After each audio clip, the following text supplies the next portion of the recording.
कहानी एक सुनसान रात से शुरू होती है। विक्रम अपने दोस्तों सागर, प्रिया और अंकित के साथ बैठकर भूत प्रेतों की कहानियां सुना रहा है। बातों बातों में वह कहता है कि क्यों न आज रात हम सब गांव के बाहर स्थित पुराने शमशान घाट पर चलें। ये सुनकर सभी हिचकिचाते हैं लेकिन रोमांच के लिए तैयार हो जाते हैं। रात का अंधेरा गहराता है और जैसे ही वे शमशान घाट के करीब पहुंचते हैं, एक ठंडी हवा का झोंका उन्हें डराने लगता है। चारों दोस्तों को एहसास होता है कि ये जगह वाकई में खौफनाक है, लेकिन वे अपने कदम पीछे नहीं खींचते। शमशान घाट पहुंचते ही उन्हें किसी अदृश्य शक्ति की मौजूदगी का एहसास होता है। हर तरफ से खामोशी छाई हुई है, जैसे इस जगह का कोई पुराना राज छिपा हो। प्रिया को एक धुंधली परछाई दिखाई देती है, जो पुराने पीपल के पेड़ के पीछे छिपी हुई है। वह अपने डर को दबाकर दोस्तों से कहती है, लेकिन वे इसे उसकी कल्पना समझकर नजरअंदाज कर देते हैं। तभी एक अजीब सी आवाज सुनाई देती है, जैसे कोई घुंघरू बज रहे हों।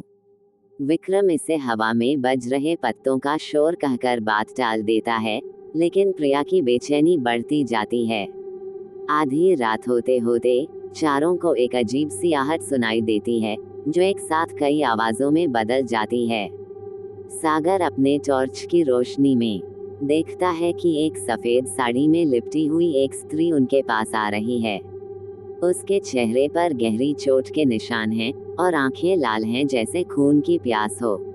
वह सभी को चेतावनी देने की कोशिश करता है, लेकिन तब तक वह स्त्री उन पर हावी हो चुकी होती है।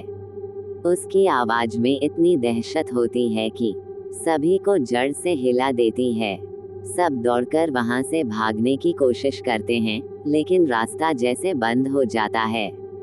अब वे समझ जाते हैं कि यह साधारण जगह नहीं है, यहाँ पर आत्माएं भटक रही हैं।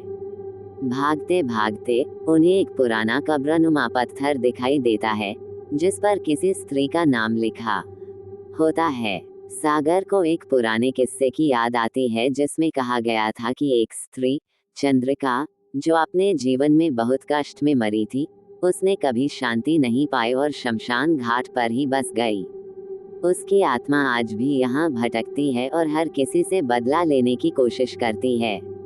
चारों दोस्तों को अब असलियत का सामना करना पड़ता है और वे समझ जाते हैं कि ये आत्माएं सिर्फ वहां से भागने नहीं देंगी।